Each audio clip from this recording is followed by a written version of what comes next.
let's start. And it's good to be in the midst of so much greatness. Thank you all so much for taking the time to be here. Technology almost showed me Shege this morning, but it's like my village people entered night bus to come to Lagos, but God passed them. God passed them. Yeah, so all right. Please kindly, yeah. I will share now, and I will go on full screen. Please confirm you can still see this, everyone. Yes, we see a screen, ma. You see it's great. Okay, so I will move and let me know where you want me to be. Good job. Over to you. Okay, so next slide. Okay, you know what? Hold it here. Let me just ask, because I want to make this as interactive as possible. And this is a question to every participant here. When you hear fundamental human rights, what comes to your mind? What do you think? What do you understand by fundamental human rights? Please feel free to unmute and speak if you can hear me. Hello, guys. Hello, good morning. Yes, thank you. Yeah, Your name, my name is please? Adiyemi. My name is Adiyemi Abdusamad, a graduate of physics from the University of Ilorin. Before I discuss what I know about human rights, I would like to share a brief story. When I was in University Okay. of Ilorin, while I was serving as the General Secretary of Nigerian Association of Physical Sciences Students, I was privileged to be invited by the Law Student Society, University of Ilorin, for some kind of, what do they call it? Should we say rally? It was something like a campaign about human rights. So since then, I've been able to understand that human rights is something that you need to create awareness for. So I took part of it, and I wrote some kind of human rights, some fundamental human rights on cardboard, and we showcased it around. We went around the market, we discussed with people. So since then, I've been able to realize that human rights is something that we just need to continue creating awareness because of how important it is. So when we discuss about human rights, we are trying to inform people about how important their life is. You are trying to tell people not to be cheated about some certain things. So that's what I understand about human rights. Yeah. I mean, you're really very right. Yeah, totally right. I mean, privilege you have as a human being, fantastic. That's a very short, apt, straight definition of what human rights is, right? So human rights basically, please, next slide. I think somebody else has their hand raised, right? I think I saw somebody else with their hand raised.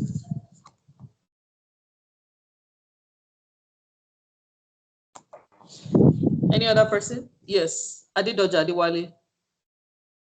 Adedoja, yes, I got that. Yes. So what's your understanding of what mental human rights? Yes. Okay, so when I hear human rights, can you hear me? Go ahead. Yes, I can hear you. Okay, one of the first things that come to my mind is comrade, activism, violence. So human rights is about standing for, like, not being cheated, standing against, fighting for people that are being cheated, or fighting for yourself when you are being cheated, and standing for what is right generally. I think that's it for me. Yes. So you understand it more from a point of enforcement, which is where you mentioned the activism and all of that, which I think is also great, because which is also why, like, starting from the point of knowing, know something and know that this thing exists before you can even try to enforce it, right? Because enforcement, knowing is one thing, enforcement is another thing, right?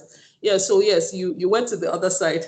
And yes, sure, it took me off guard when you talked about violence and all. Well, sometimes, I mean, if you look at what is happening in Kenya, these guys are literally just exercising in. Unfortunately, sometimes it leads to violence, which is, well, sometimes you need to be loud enough, for the people who you're trying to speak to hear you, right? Please, next slide, please. First, we need to, understand what human rights are. Human rights are basic rights and freedoms that belong to everyone in the world from birth to death. The fantastic thing about human rights is it endures in you naturally from the day of race, color, gender. It's not based on any other thing. Whether, it's just applicable to everybody, which is why we use the word inalienable, right? Inalienable meaning that it's not something you can separate from a human being, right? Except, of course, in certain exceptions, right? So basically, that's what human rights are. And they apply regardless of where you're from, what you believe, how you choose to live your life. These rights, it allows you to be treated with dignity and with respect as a human being, right? So it's inborn from the moment you are born, right? So next slide, a brief history of, human rights. Human rights, the concept of human rights has evolved, and it's something that will keep evolving, and it's something that, over the millennia. I mean, we all know the history of, also us as Blacks, right? And how we went through, the slavery era and to the point where we are now. Of course, there's still issues of, post-slavery era, human rights violations here and there. But the beautiful thing about it is right now, people are more aware of what their rights are and what, how they're expected to be treated, right? So just going through a bit of history of human rights principles, is literally developed over the last millennium with different cultures, civilizations. We have the ancient civilizations. One of the, the sources of,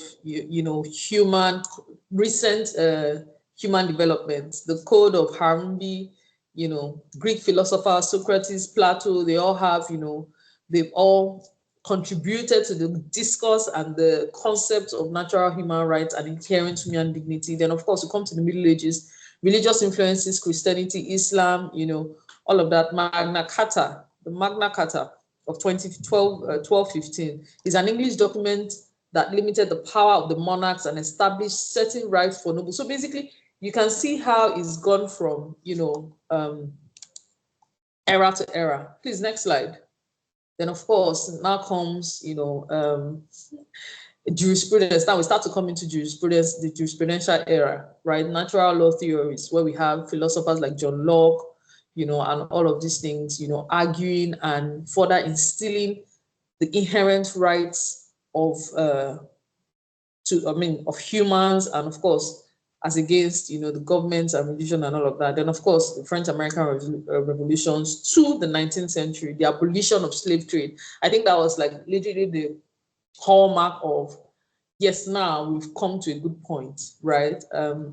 And of course, following that, you have the rise of, labor rights, and basically people understanding that, hey, irrespective of the color of my skin, irrespective of what I look like, irrespective of where I'm from, irrespective of societal strata, right? Oh, upper class, the upper echelon, the middle class, the lower class, irrespective, right? Even somebody who is born to the poorest of the poor, these rights still endure, irrespective. Right? Next slide, please. Now, this discourse, we are going to particularly narrow it down to the importance of human rights in the energy sector, right? Because we need to now be able to, yes, of course, it's good to know that, okay, all these rights exist. But we need to also now look at the society in which we exist, because what society provides determines how you are able to exercise or enforce your rights. For example, in Nigeria now, where you can be shouting, oh, you have rights to power, you have rights to good living, you have rights to this and that. But in a country where power is an issue, there's only a limit to which you can stretch and exercise those rights, right? So we need to look at the importance of human rights in the energy sector. Of course, everybody has a right to a good life. We all have an endured inalienable right to good life, right? So we're basically going to be considering how, trying to provide power for the people using via the energy sector, how it affects, people's rights. Because of course, there are so many projects that they carry out, whether it's a dam or is a windmill farm or whatever it is, hydroelectric. All of these creating all of these things have impact on the humans. First of all, impact on the environment, which invariably affects the humans. And then basically, we're just trying to consider how all of these things, trying to provide all of these things, are now in turn affects human rights, right? So I'm just going to read a little bit. Yeah.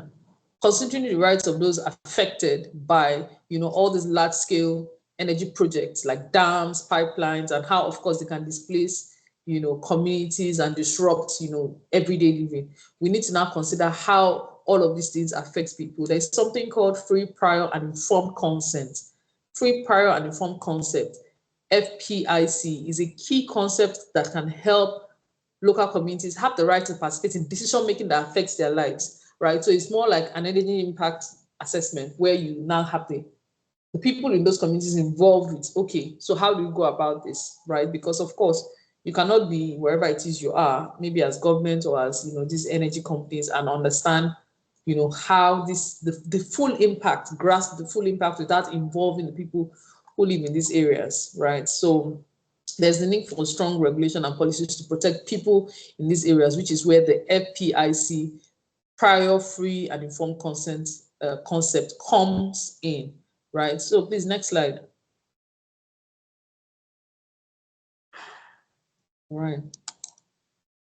So we need to also look at, the different key instruments across the world that guides, the understanding, and the enforcement of fundamental human rights. Is vast, right? And of course, it varies from region to region, country to country, and all of that. But of course, these are the ones that apply globally. We have the Universal Declaration of Human Rights, 1948. This landmark document was adopted by the United Nations General Assembly, right? But of course, every country now has to key into it and ratify it. It doesn't create legally binding obligations, but serves as a powerful statement of human rights and freedom for all people. Of course, it covers a broad range of rights, including civil, political, economic, social, and cultural rights, right? Then, of course, next is the International Convention on Civil and Political Rights, ICCPR of 1966. This treaty outlines the specific civil and political rights that states that ratifying it is legally binding to respect and protect by, So the way these things usually happen is once they create these conventions at the international level, now behoves on each of the countries to now ratify it and now domesticate it, right, by signing it into law in their separate countries. But of course, these are very loud statements coming from the global body saying that, okay, this treaty houses all the rights that we expect these other country members to now be able to ratify and domesticate in their countries, right? So this includes this particular convention. This particular treaty covers right to life, liberty, security of persons, freedom and expression, religion, and assembly. So you see that a lot of these rights are repeated in a lot of these treaties and conventions, which shows you that these ones are the major ones. I mean, first and foremost, right to life. That one is sacrosanct, sacrosanct. Nobody has the right to take your life or anybody's life except in certain instances, and we'll come to that at some point. The next one is the International Convention on Economic Social and Cultural Rights, ICESCR of 1966. Then the Convention on Eliminating All Forms of Discrimination Against Women. okay, so we all know that in life, all animals are equal, but some animals are more equal than others. How many of you read George Orwell's? Feel free to unmute. How many of you read George Orwell's Animal Farm? Can you guys hear me? Feel free to unmute. They are Gen Zs. They don't read such books. They are on social media. They are on IG. I read it. Oh, wow. I read it. Okay, that's all. Wow. Animal Farm, you need to read that book. Like, it literally was just it's a story that resonates over the years, and because it is something that has been occurring in different ways in different countries and in different societies. So basically, George Orwell's Animal Farm talks about how all animals are equal, but some are more equal than others. How do you start a statement with all animals are equal? And then in the next section of the statement, you're talking about, how some animals are more equal than others. Somebody raised his hand. Daniel, you want to say something?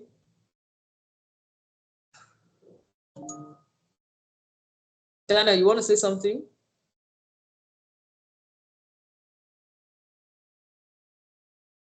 Okay, Nope. let me move on. Okay, you want to say something, Daniel? Let's move on. Okay. Chibi, okay, All your right. hand is also up. You want to say something? Okay, I think it's a mistake. Let's Okay, go ahead. I wanted to say that I read the novel when I was quite young. I can only remember the song that they used to sing back then, Beast of England. Oh, But I can't really remember much about the novel. okay. All right, that's fine. One That's more, fine. Angie, Good to let know me that there's interrupt you. somebody. One more addition to our list of Okay. books. Please, everybody will read Animal Farm.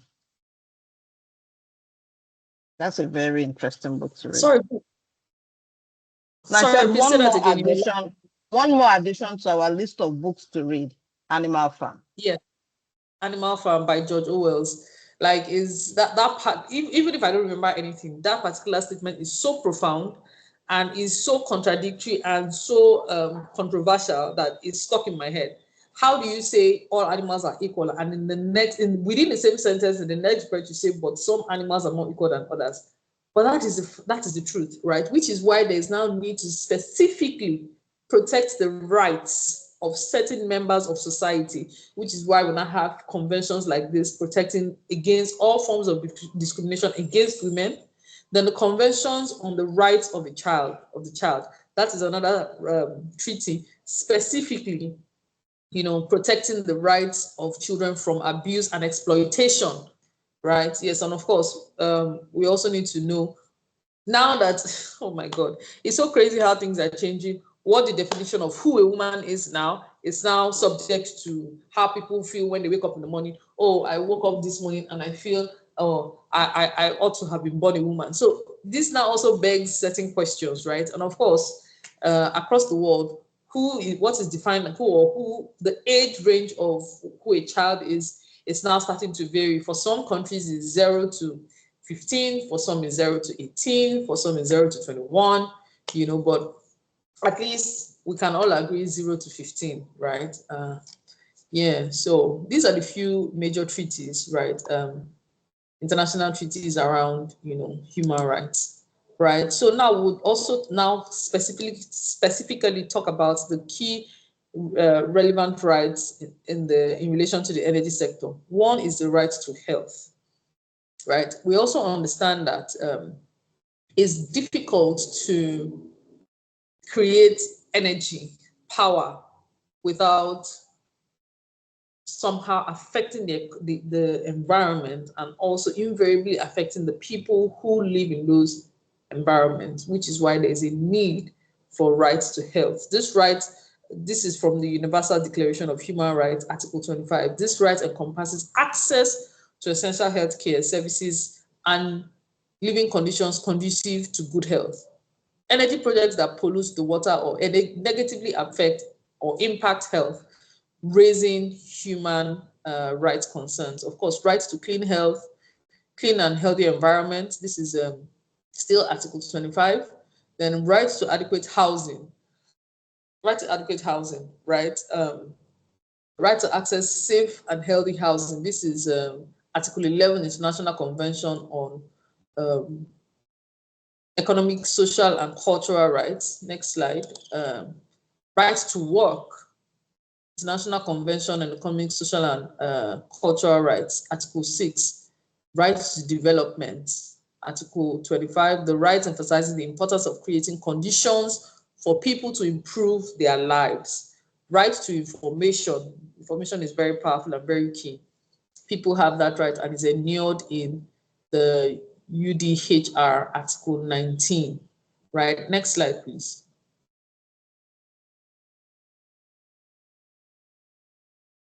Okay. Examining the potential impacts of energy projects on human rights. First and foremost is displacement.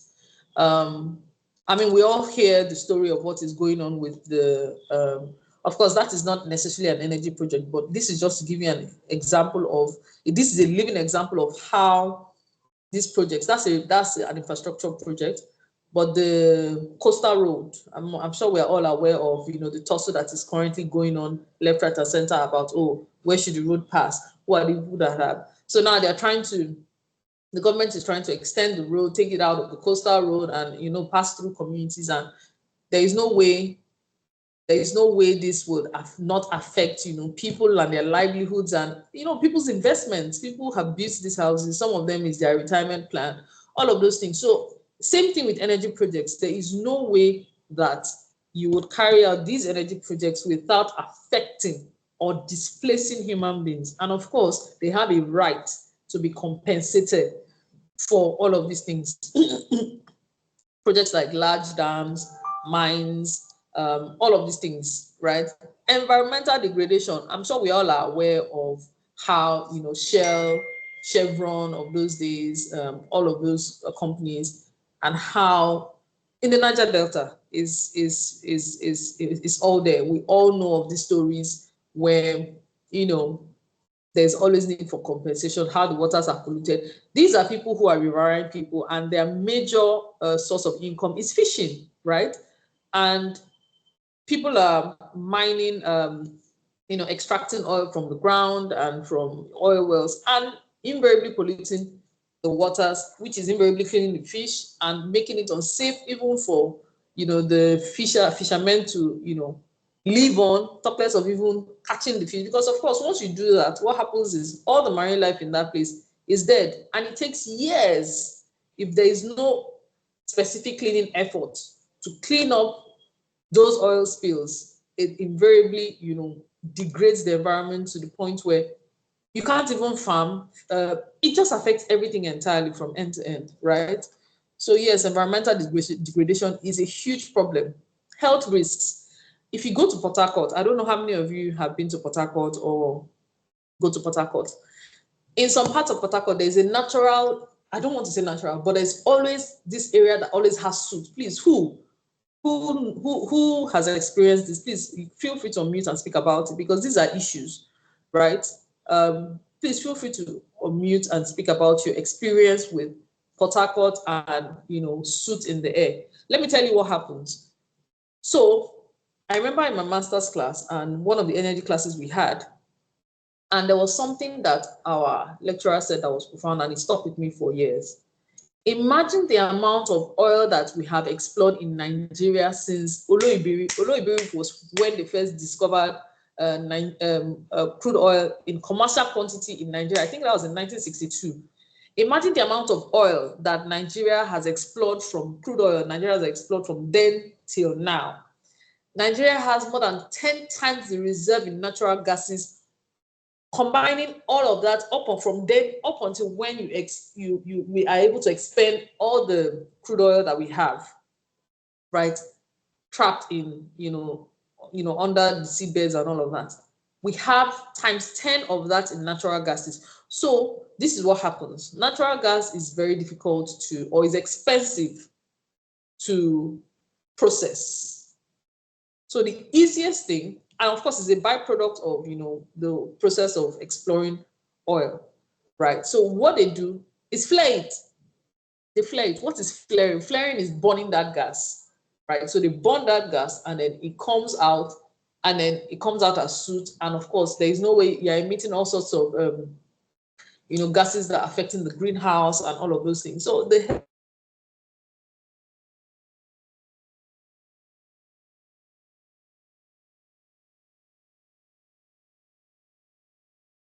Can we still hear Angie?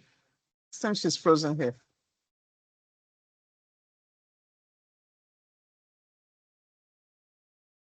Can I have a reaction if we hear? No, I can't. Okay, so no, all right, it's on me.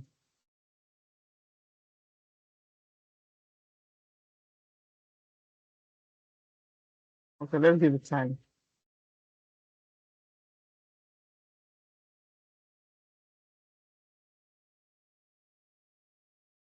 Hello? Now you're back. Go ahead. You froze for a while, Angie.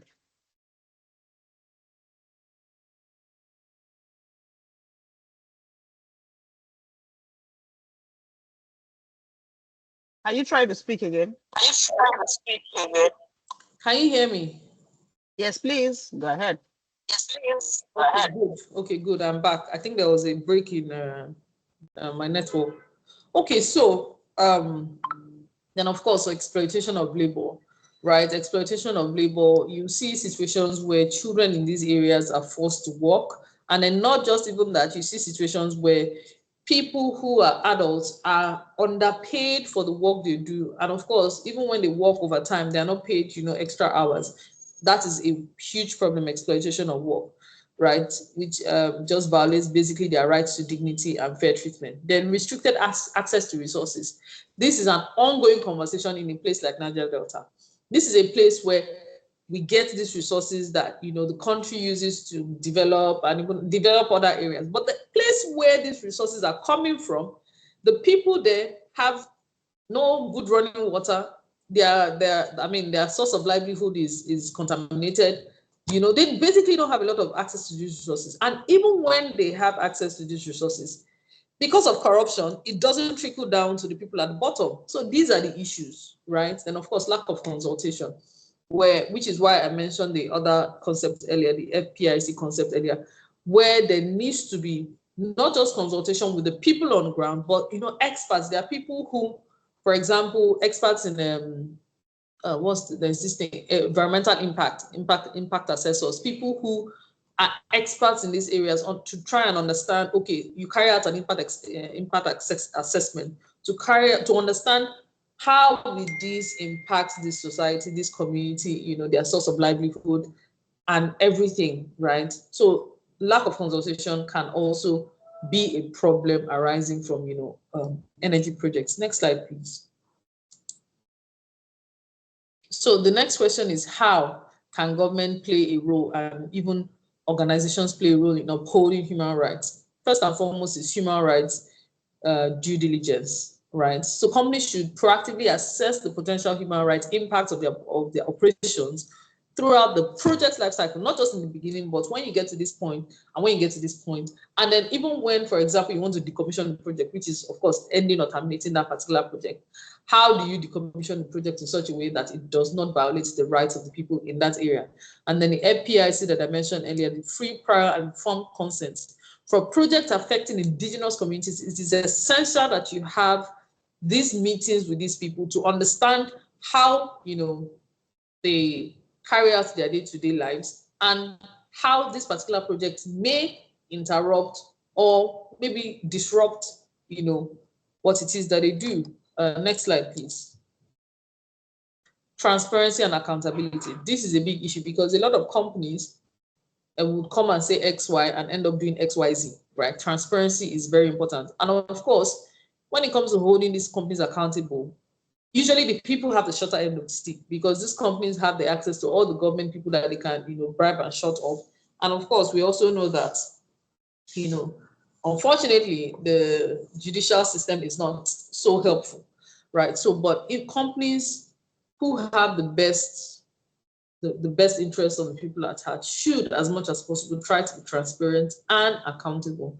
And of course, the next thing is they should be able to respect labor rights. Companies should ensure fair working conditions and uphold labor standards, labor laws, best practices, right, when carrying out these projects. And of course, things like child labor, forced labor, overtime, these are things that they should consider when, carrying out these projects to ensure that people are adequately compensated, right? Environmental sustainability.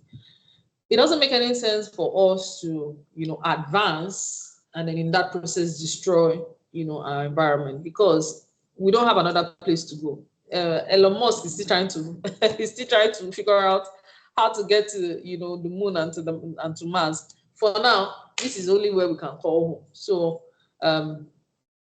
we should, as much as possible, these companies and governments should, as much as possible, try to ensure that there's environmental sustainability in everything it is they're doing. Of course, collaboration, there is no way you would not need every all hands needs to be on deck, from the governments to the NGOs to these companies to the communities, human rights enforcers, the enforcement, whoever it is. Everybody literally needs to be, all hands needs to be on deck to ensure that the right policies are put in place and best practices are put in place. Next slide, please. Best practice for integrating human rights into energy development. First one is early and meaningful stakeholder engagement. Of course, a lot of the times, people just sit in their offices, whether it's in Abuja or their HQ or whatever, and make these decisions without necessarily involving the people who these actions are going to affect. You need to ensure that there is early and meaningful stakeholder engagement, so that you are not later now involving them, and then you probably have to start from scratch, or at that point it may be too late, right? Then, just like I mentioned, environmental impact assessment, there's something called human rights impact assessment, right? So you need to be able to carry out a comprehensive human rights impact assessment to identify the potential human rights risks, the potential rights of the humans in these places that will be violated in association with this particular project. It is very, very key, right? Then, like I mentioned earlier, the FPIC, the free, prior, and informed consent. For projects affecting indigenous communities, you must obtain FPIC before proceeding, right? This involves ensuring communities understand the project's potential impacts and have the right and give or withhold consent, of course, or also be part of the decision making, right? And in a case where people need to be moved for all of these things to happen, then you now need to come to number 4, which is the resettlement and compensation. In a situation where there's going to be displacement, how are you going to compensate these people? You need to ensure that you have a fair and transparent resettlement plan around this. Then, of course, there is no way there will not be people who will be aggrieved. People would always be aggrieved, right? For one reason or the other. You must have a grievance mechanism to address these grievances in place. Next slide, please. Yes, transparency and accountability. We talked about this already.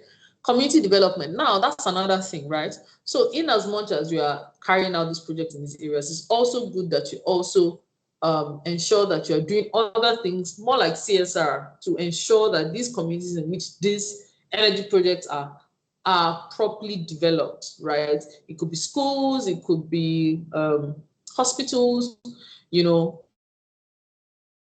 it could be good roads, it could be education, it could be anything, it could be, scholarships, whatever it is, right? These organizations can now create all of these things to help these communities be better developed. And of course, continuous monitoring of all of these, Now, the first part of this conversation was directed towards, the energy sector. And I'm going to now talk about, because I really don't want to go away from this conversation without us knowing what our fundamental human rights as enshrined in the 1999 Constitution of the Federal Republic of Nigeria as a whole, right? And I'm going to breeze through it as quickly as possible. So the part of the Constitution that covers, or in which, that prescribes the fundamental human rights of Nigerians is Chapter 4 of the Constitution, right? The first one, which is, should I say, the most important right, because it is a right that needs to, it's something you need to have for all the other rights to apply.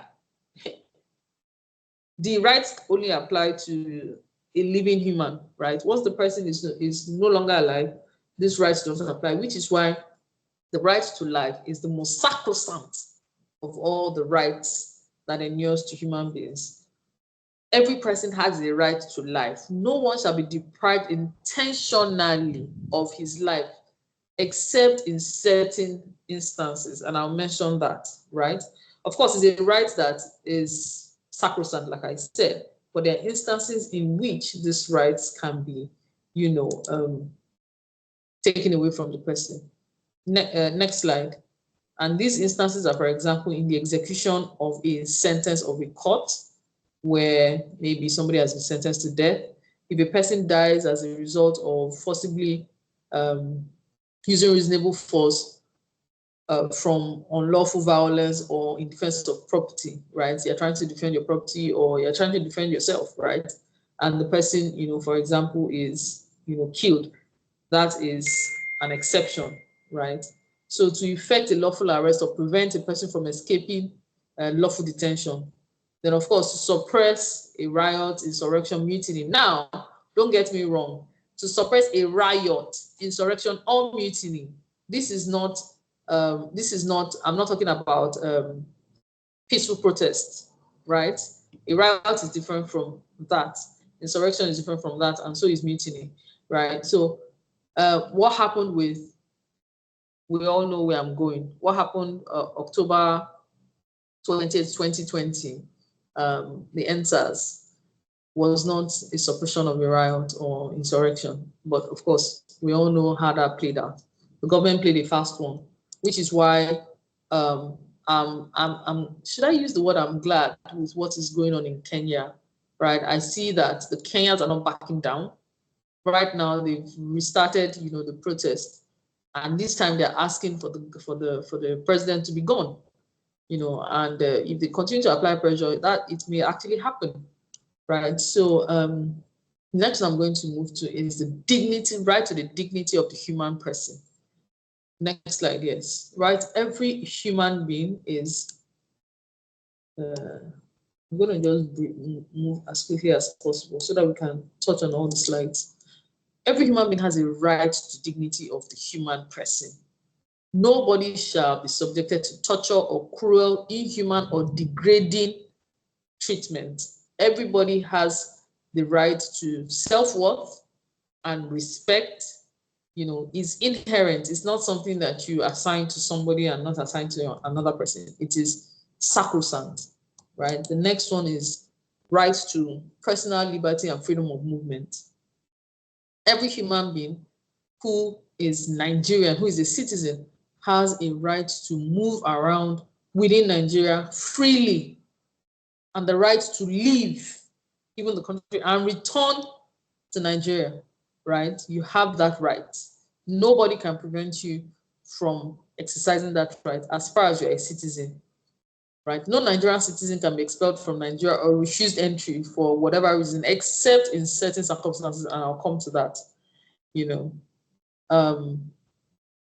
So, I mean, we all know what is going on sometimes with the North where, people are restricted. Well, I'm not saying that anybody particularly is restricting anybody, but we all know all those conversations around, and because you're not from here, you are not allowed to be here. I mean, the last election was just a revelation to a lot of us about, the issues of tribalism and all of these things. But religious, I don't know what to call it, but you know what I mean, right? So then, of course, I don't know if anybody is aware of what is going on in the East now, where there's restriction of movement on certain days. I really don't know what is the genesis of that, but I think it started with the whole agitation for Biafra and how some people have, I don't know whether the word is they have capitalized on it and they've used to. It's just a lot. They have days in the East where where there's no movement. I think it's about 3 days in the week or some. It's insane. It's insane that, and it has gone on for years apparently, and it's now a thing. I have people who say, "Oh, I can't go to the East on so day. I have to wait, and if I go, I can't come out." Oh no, it's insane. So these are the issues. These are the violations that are currently happening. but the government is and people are really not doing anything tangible about it. And I personally believe it's because these people do not know that they have this as a right that is inalienable. Why is somebody preventing me from going about my business in my own country? Why? Why is there restriction of movement? And not, of course, that doesn't mean that there cannot be restriction of movement, but for an extended period of time. Why? Right?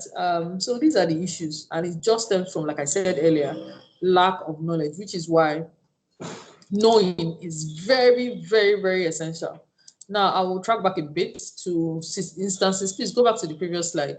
Instances where somebody's personal liberty can be taken away from them in execution of a sentence or order of a court with respect to a criminal offense that he has been found guilty of. So the person must have been found guilty of a criminal offense, and they're trying to, execute the sentence or the order of that court. The second one is he has failed to comply with an order of court. For example, they are asking you to come on so day and you refuse to, the person refuses to go. Then the court can issue a warrant for him to be arrested, right? Then we have C, which is to bring him before a court of competent jurisdiction in execution of the order of a court upon reasonable suspicion of having committed a criminal offense. Now, the first one is he has been convicted, but in this one, there's a suspicion that he or she has committed a criminal offense, right? And hence, his or her liberty can be restricted. In the case where somebody who has not attained the age of 18, basically for his welfare or for his education, his or her welfare or education. In case of persons suffering from infectious or contagious diseases, persons of unsound mind, infectious or contagious diseases reminds me of COVID. If you remember, then of course there was restriction of movement, restriction of, even people who, had this disease. Of course, we remember what quarantine was, and they were quarantined and all of those things. That is an example of restriction of, movement and, limitation of liberty, right? Yeah. So the next one we are talking about, rights to fair hearing. Everybody has a right to fair hearing in public within a reasonable period by an independent and impartial court or tribunal established by law. This is a right. So basically, you cannot arrest somebody and not give them a right to be heard, which is why if you go to the police stations, they tell you, you can't keep this person for too long without arraigning them in court, right, after a certain period of time. Right, so it's against the law for anybody to just be detained without giving them a right to be heard. So which is an extension of that right is, next slide, please. An extension of that right is, can you hear me? Next slide. Yes. Everyone who is charged with a criminal offense shall be presumed to be innocent until he is proven guilty. So there's a rebuttable presumption of innocence if, for example, somebody is accused of a crime, until you can prove in a competent court that this person is guilty of this offense, he or she is deemed to be innocent, right? Which is an extension of the right to be heard. No person shall be held to be guilty of a criminal offense on account of any act or omission that did not, at the time it took place, constitute such an offense, and penalty shall be imposed. Okay, so basically, at the time when this offense was committed, it must already be an offense in law, which means that you cannot come later and say, oh, and it's something this person did prior. Now it's not an offense. You now go and at the point when that person committed that offense, it was not an offense, right? I don't want to go too legal into. I just want to, keep it simple, right? So now an extension of this is, you cannot keep trying, which is the last line. You cannot keep trying somebody over and over again for a crime that he or she, or an offense that he or she has been tried and convicted. You cannot raise another ingredient or raise something and say, okay, let's go back, and try that person for that same offense. we move to life, rights to private life. Please, the previous slide. Rights to private and family life. This is a right that everybody has, to privacy of individuals and families, protecting them from unlawful interference with their personal lives and homes, right? Next slide, please. Freedom of thought, conscience, and religion. This one is a very touchy one because, of course, we all know, there have been so many instances where, there's, like some people say, freedom of speech is sacrosanct, but freedom after speech is another question entirely. I don't know if any of you is following the story, the Senator Ali Ndume. Is anybody following the story? You feel free to unmute and speak because I want this to be as interactive as possible. Yes, he put out a statement, chastising, yes, literally chastising the government, saying that people, and he was just saying the truth. People are suffering. People are suffering, right? People are going through a lot, and government needs to do better. And then because of that, they took him out from being, I think, chief whip and all, right? Just because he literally, it's so shameful that it is people who were elected into the Senate that sat down and did this. So it now begs the question, are these guys for the people or against the people? Because if somebody is speaking up and literally saying what everybody else is experiencing, well, I'm sure they live in a bubble because everything they need is catered for by the government. So they don't really understand what's going on, to the average Nigerian. So they live in a bubble. And these guys basically voicing what people are thinking and what people are saying and the clamors that are going on in the streets. And because of that, you feel, so it's just Nigeria should be on Netflix, like a lot of people have said. Story for another day, right? So which is why they say freedom of speech is sacrosanct, but freedom after speech is another thing entirely around here. And it's so unfortunate, right? So, but it's good that we're all now starting to have these conversations about human rights. So that, because like I said, you can only enforce what you know. What you do not know about, you cannot enforce, right? So yeah, that's section 38 around thought, conscience, and religion. Everybody has a right to be a part of a religion that they feel. But of course, this does not extend to cults. Yes, that is an exception. It doesn't extend to cults. Freedom of expression and press. I mentioned a bit about this. Of course, we've had stories of one particular station that always receives the knock for this is Arise TV. I'm sure a lot of us know, right? And a lot of them are always trying to be in the good books of the government so that their license is not withdrawn or they are not restricted in one way or the other. But of course, there are still people who are championing the cause of the common man, like Arise TV, right? Then of course, that's freedom of press. We had stories over the years where journalists have been arrested for certain publications or certain articles or whatever or something that they wrote, just exposing certain things that they didn't want exposed. It's unfortunate. Peaceful assembly and association. Yes, people have a right to join and form associations and assembly. But let me tell you something. Post-COVID, and this is something I experienced in practice, right? Post-COVID, it has been super difficult to register associations, right? I remember just immediately post-COVID, and several people were trying to form coalitions around election, around rights. See, once you want to register anything, even up until recently, and you have anything rights inside, cancelled. As in, we did availability to the point at CAC, to the point that we were tired, right? And so it was like the government had given them a standing order that any company or any organization or anybody that wants to register anything that looks like agitation, kill it.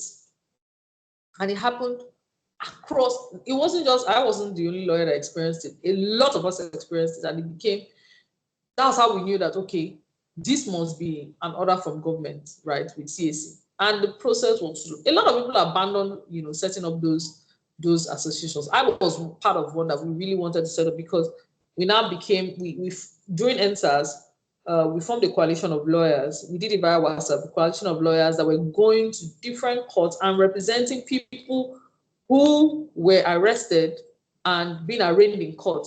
And they would just pop up in court. And then they will ask. So we were going, in short, it was like we're the Justice League. We'll just go to different courts. We'll go to the prisons, and then we'll know the dates that they're going to appear in court. And once they call their case, you just see 15 lawyers, all of us announcing appearance for these people. And those people will just turn and say, we don't know them, right?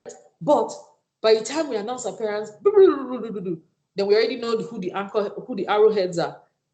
And then they will handle the matter. And then these people will be like, what's going on? That's how we got a lot of them out of custody. So now, we now wanted to now register a body for VA.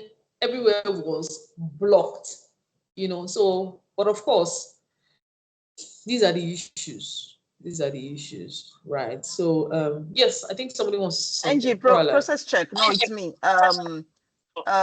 6 minutes so that we can have more time for engagement. We can wrap up the slide in 6 minutes for the breaks. I know we're almost done, but just to emphasize that we need to be quick. Yes.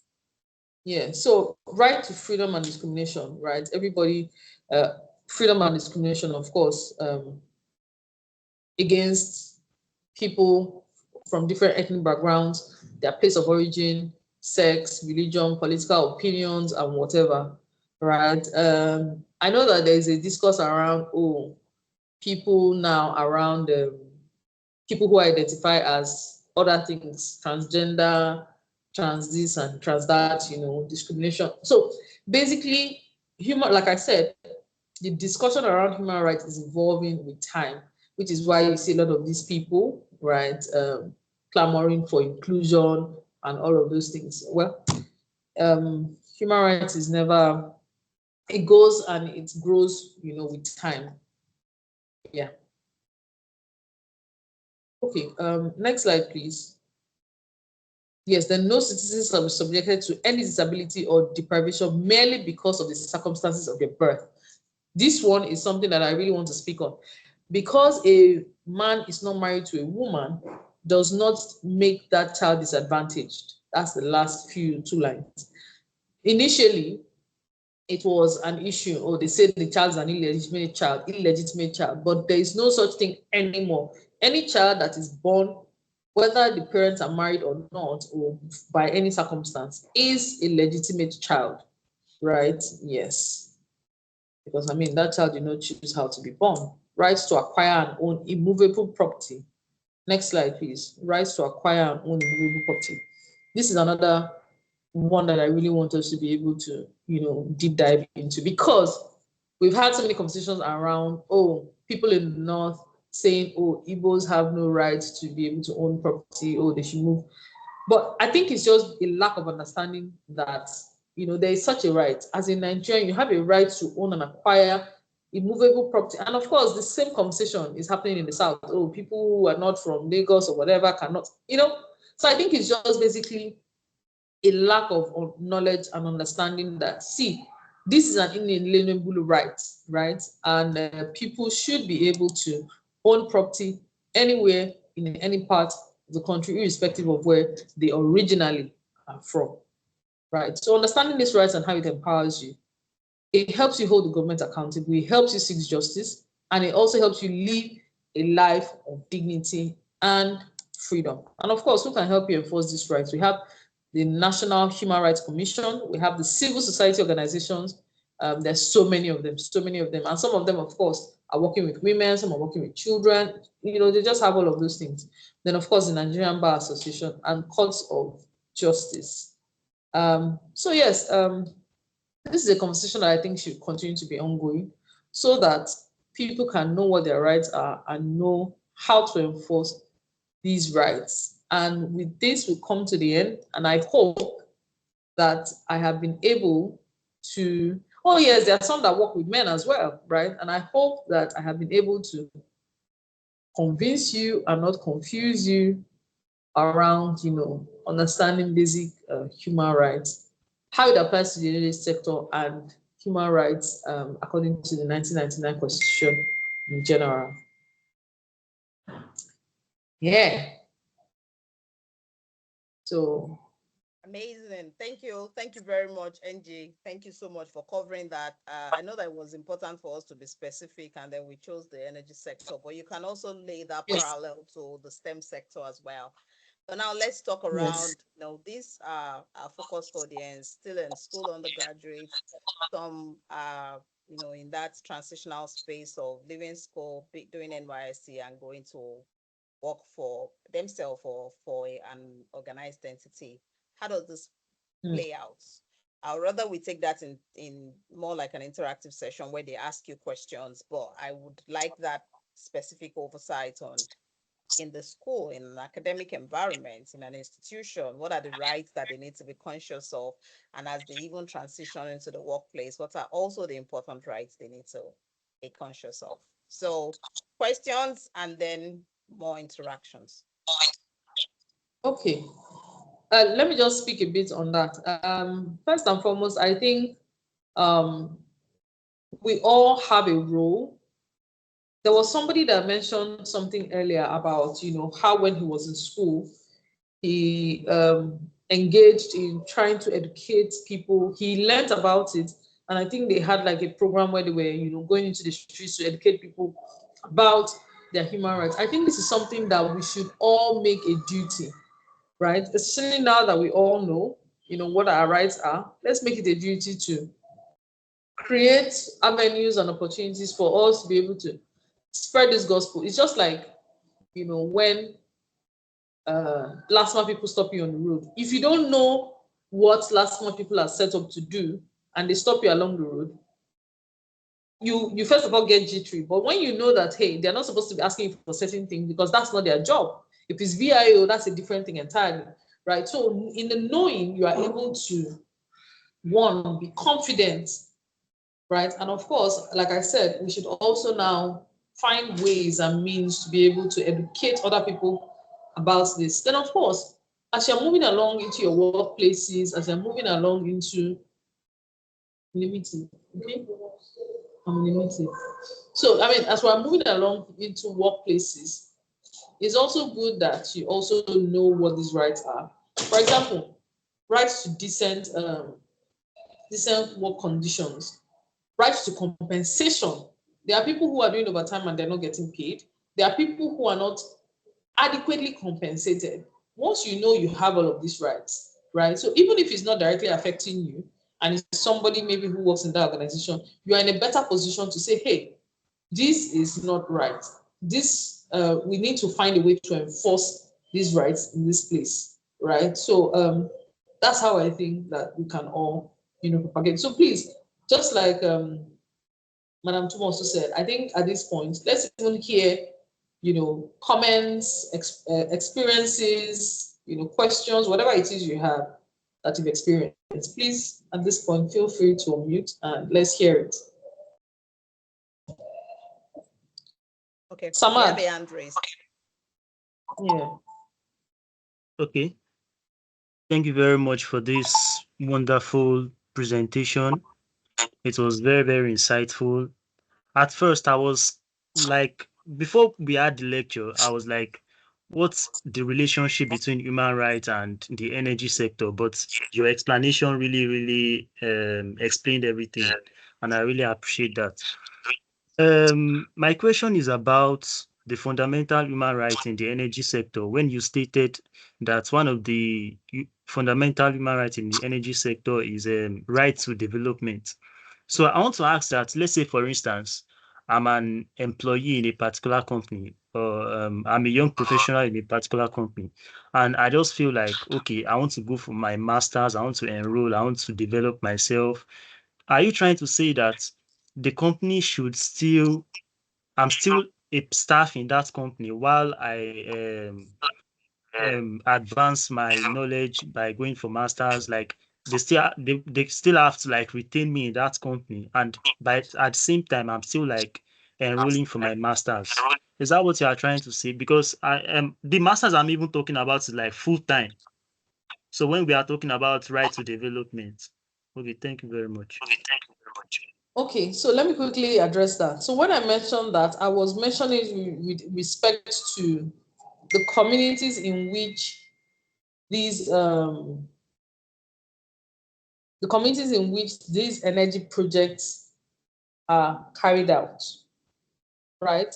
So that's what I meant by development, right? So of course, minus setting up whether it's an energy plant or a dam or whatever it is, the community needs to be able to benefit other things from that company or from, all the organizations that are involved with this project, right?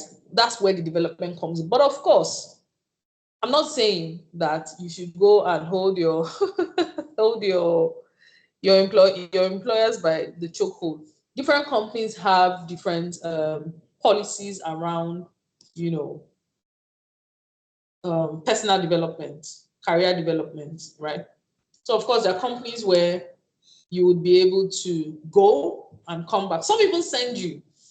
Some send you because maybe they see that there is a gap. They don't have that particular skill. Nobody has that particular skill, and maybe they see that they want to retain you. Some of them pay for you to go. They hold on to your space for you, and then you come back.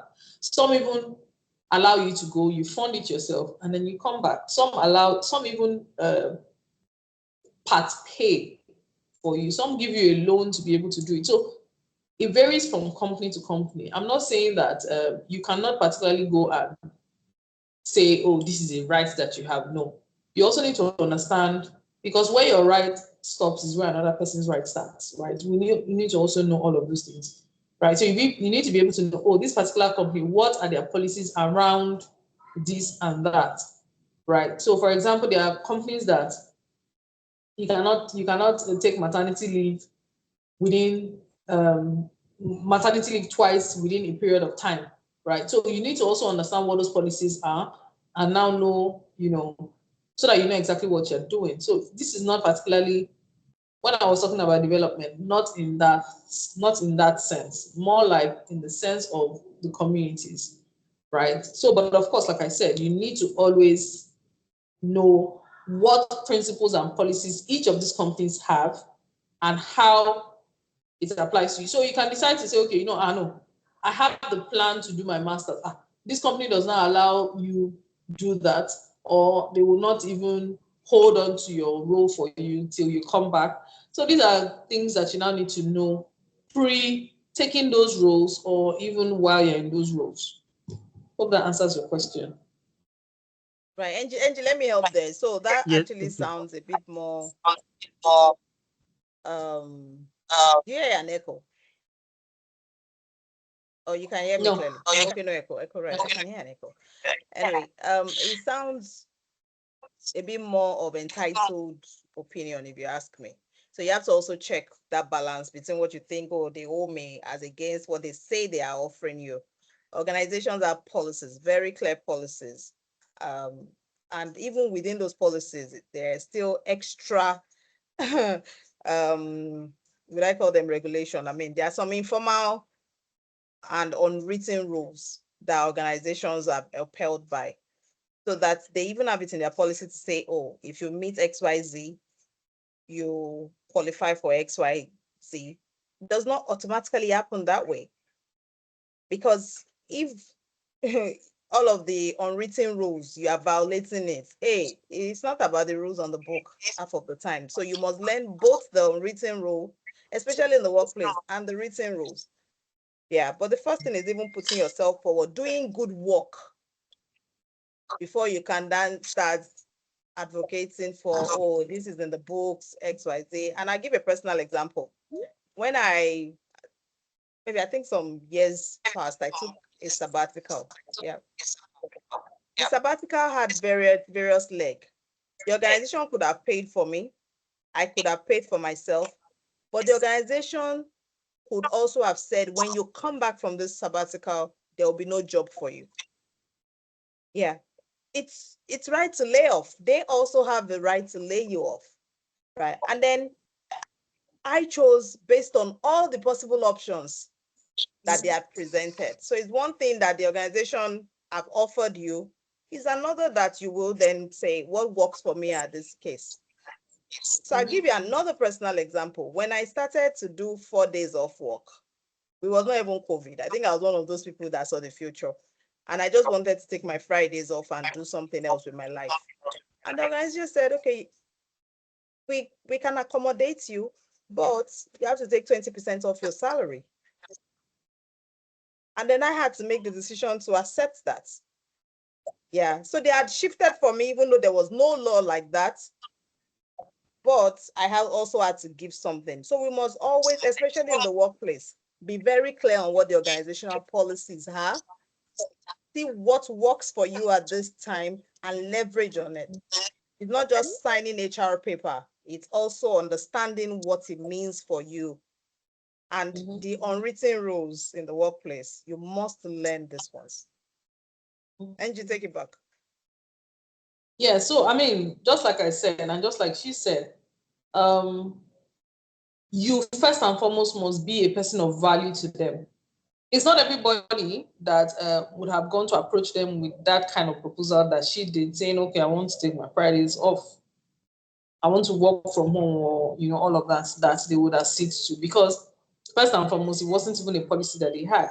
So first and foremost, you must be a person of value in that company for them to want to give you those leeways, right? Then secondly, like I said, where your right ends is where another person's right starts. Because even as companies, they also have a right to hire and fire, right? So these rights are just like I showed you. These rights are not absolute. They are not absolute. There are boundaries and there are limitations and all of that. So yeah, any other person wants to give us any experience that they have, any questions, any comments, please, the mic is yours.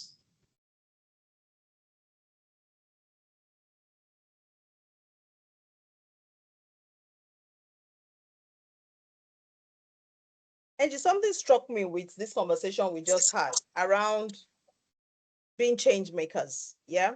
So even considering that there are laws, and I'm just thinking about my experience, considering that there are laws and it looks like you are in a different situation at that time, you can also be a change maker. So I mentioned around taking 20% off and having my Fridays off. But I also recall that when I was working in Warri and my family was in Lagos, at a point, I had to, present a case to the organization to say, hey, how can we have this work onshore, work offshore, even for office staff, where you can do 2 weeks in Lagos, 2 weeks in location. And it was interesting that that idea that I thought of and shared became a policy. Imagine. And guess who was the guinea pig for it? It was me. So they just chose a few people and say, okay, you know what? Let's test this work out of location, work in location, even for office staff. The point I'm trying to make here is you can also be a change maker. If you see opportunity to advocate for policy, if you see opportunity to challenge maybe something that some organizations are very old and their policies are really not applicable now. Even your university system, someone will benefit from your idea. So Totally. please share it. As much as there are rules, there is also your right to expressions. Exactly. So let me give you an example of my own company, right? Pocket Lawyers is a fully virtual firm. This year, we're in July already. I have people that work with me that I have not set my eyes on this year, but we all work, right? How did I do? So what we're trying to build with the technology software that we're building is a virtual law firm. But I needed to be able to prove that it is possible for you to run a virtual firm, right? And the first one was COVID. COVID showed us that it was possible.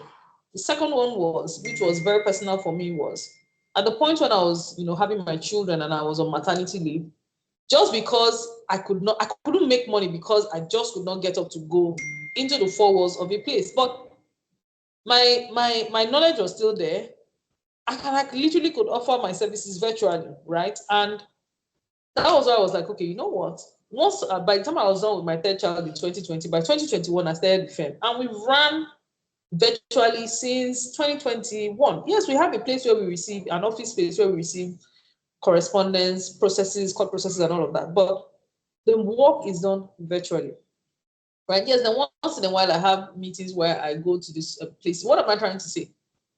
I'm literally creating a new space, right? And I've heard, and seen so many women who are mothers and all of these things, and how this is eventually going to change their life. So basically, I'm trying to create a new norm away from the fact that, oh, you have to walk into the four walls of a law firm to be able to make money.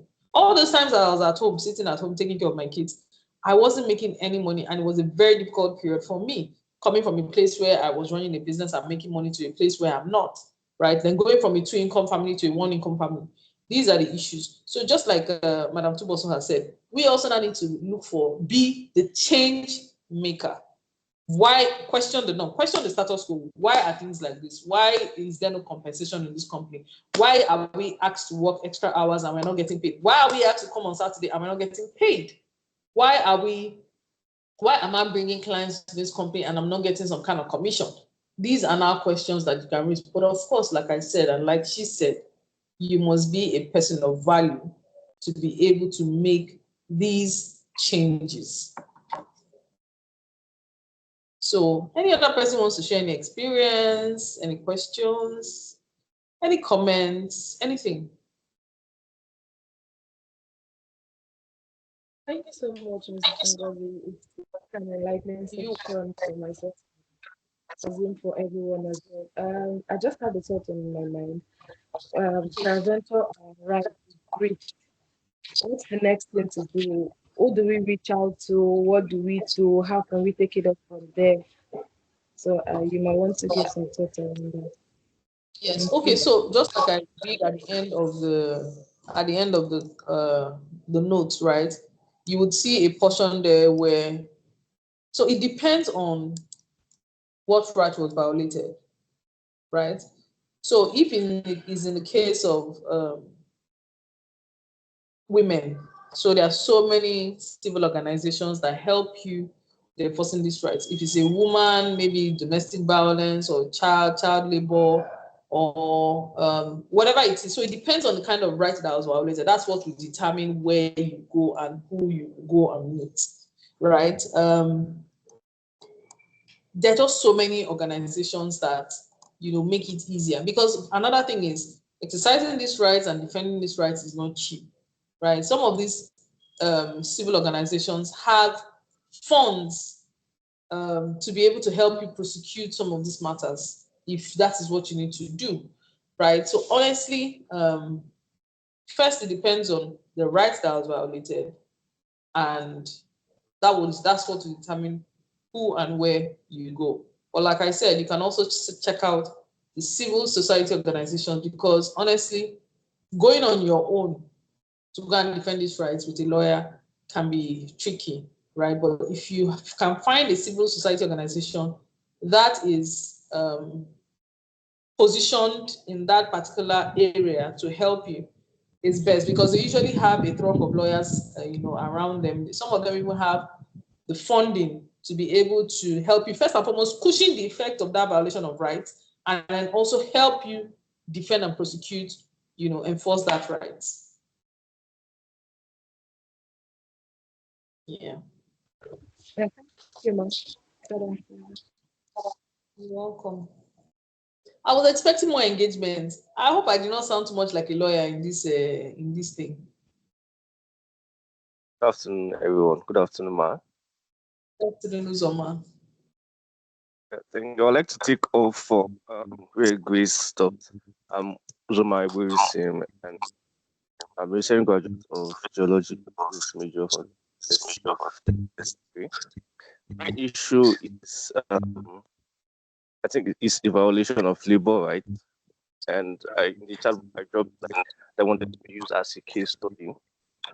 But I don't know if it is appropriate to say this virtually, or we might have to like take it offline for a one session. Okay, I mean, if it's something you want to discuss privately, you can always. Grace has my contact. She has my WhatsApp number and my email address, and we can take it from here, from there. All right, I think I will go. Can I also ask you, Zoma, is this something everybody can learn from? Or it's personal? I can blow out some person. Okay, blow out some, and let's take the learnings, and then you please still speak to NJ. Exactly. So the case was that I worked for a company, and then prior to leaving my contract, my employment offer said that if I'm to leave company, I have to give 2 notice, which I did. And after I did that, I was allowed to leave to the other company that I was supposed to join. But after leaving, I was not being paid my prorated salary for the months that I worked. I've reached out to my lead, reached out to the company a number of times, but the responses are not so concrete in line of me receiving that prorated salary for the month that I work. So that's essentially summary of the whole issue.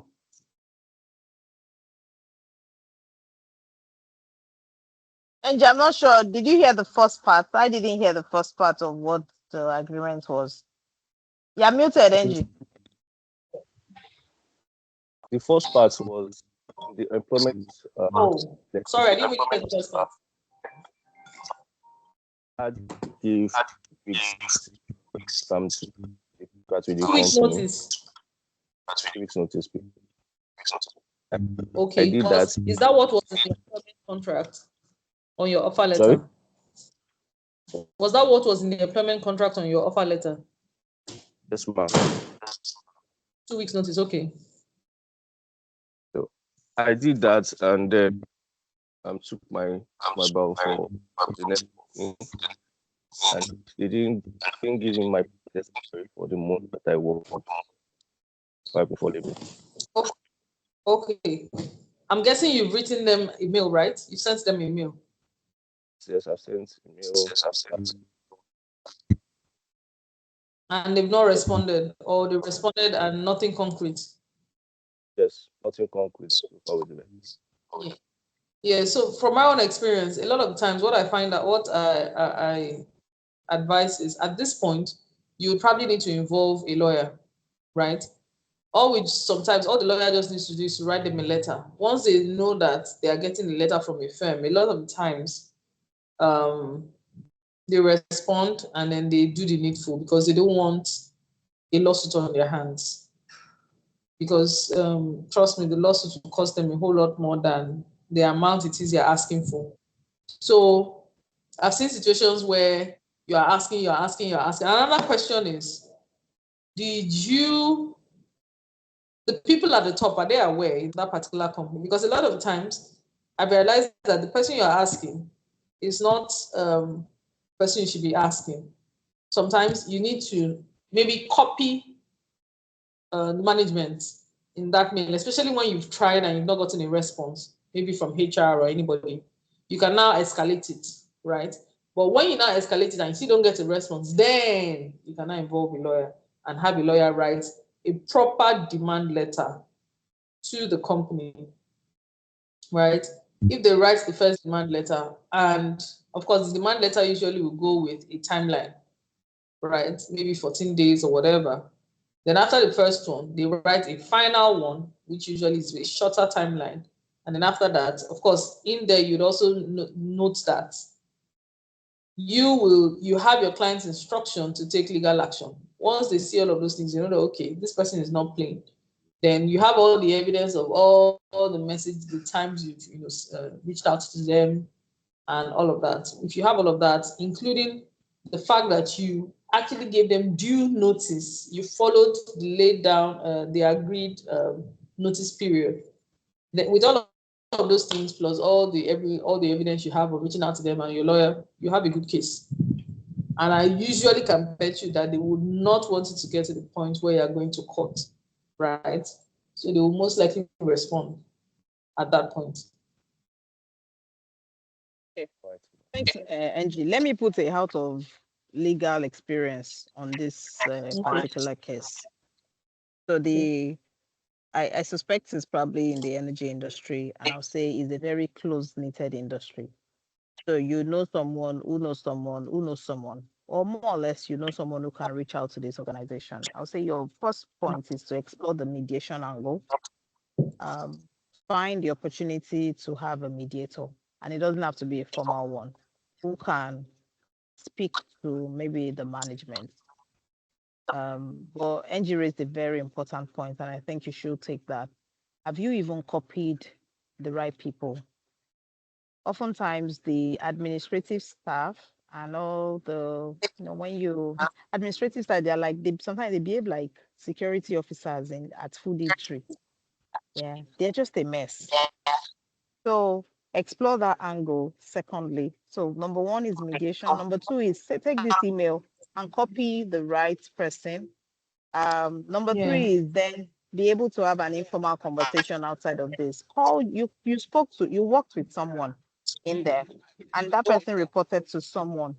Have a gentleman conversation. When you have tried all of these mediation approaches and you still do not have a good response, by all means, fire them a lawyer's email. But I would say make sure you do this first, because you're starting out in your career. You want to be sure that you have all your facts right on dealing with an issue like this. Mm-hmm. Very much for the company is actually a startup. There are not much hierarchy of Oh, okay. So is the founder aware? Is the CEO aware? Yes. So I'm going to make it. So they were aware just by call, because we are in a team, just having our phone numbers, reach out to each other on conference call, and then we make business concern that. So I'm going to provide them a meal party and have it play up so that when on the line, yeah, evidence. We can't hear you. Well, I can't hear you. The line is cracking badly. So the other thing I thought to even mention before, and I will take the conversation and then we can take another question because we need to wrap up quickly. Is the company broke? If the company is broke, my dear, between you and I, yeah, you don't have a case. If the company is not broke, are they owing their current salaries and all that? Because these are the case they can also present in the law. So be sure that it is a case of maliciousness or lack of administration before you go this route. Because I've seen companies that are genuinely broke and they are they've sent formal information to the staff that are in-house. But because there's no official way to correspond to people that are outside or still expecting a payment from them, that there is that information gap that is created. So please discuss with NG, discuss with me too. Let's see what we can do before we then give you a proper, like they always say, this is not a financial advice. This is not a legal advice. NG will give you the legal advice. Yeah. So you can always reach out to Grace. Grace has. One more question, guys, and then we just take your announcement. Or one more comment, interaction.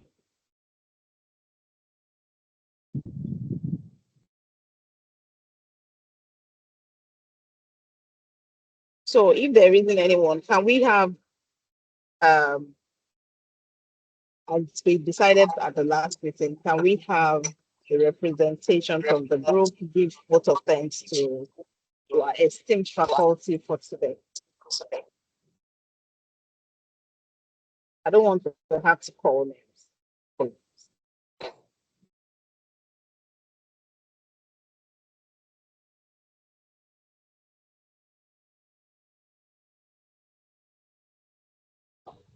Abdul Samad. Yeah.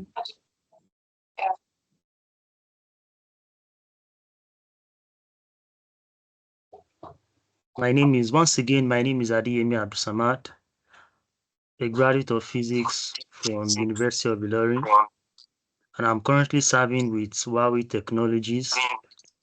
First and foremost, I would like to appreciate Ms. Ngozi Nwambweze for this insightful lecture. It's really the importance of knowing about your human rights can never be underestimated. So it's very, very important for us to be aware of this. And I want to thank ProAllife for thinking about this particular topic because it's very, very essential, and it's one of the foundational knowledge or topic that one should know about, whether as a human being or as a professional, as a student, wherever you find yourself. It's very, very crucial that you know about your human rights.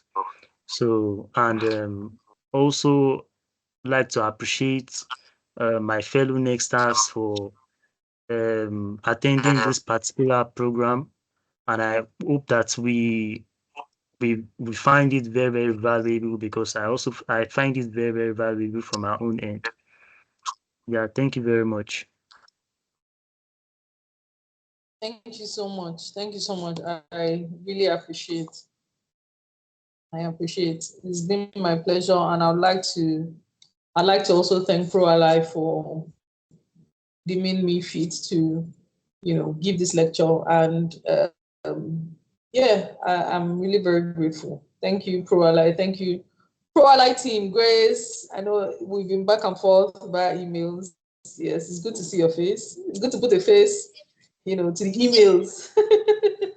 Yes, and Madam Tubosu, thank you. And it's amazing what you're doing with young people, right? Keep the flag flying. I know it's not easy. I know it's hard, of course. I know there are days when you ask yourself, who send me message? But let's just keep it going, keep it going. And it's an honor to be here to give my own 2 cents. Thank you so much. Much appreciated. Thank you so much, Mavis. Really appreciate your time and your commitment to the Nexus community. Thank you.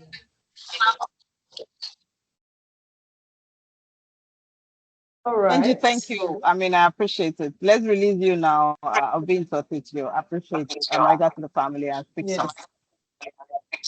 Yes, and everyone, please ensure you, according to our president, enjoy your weekend.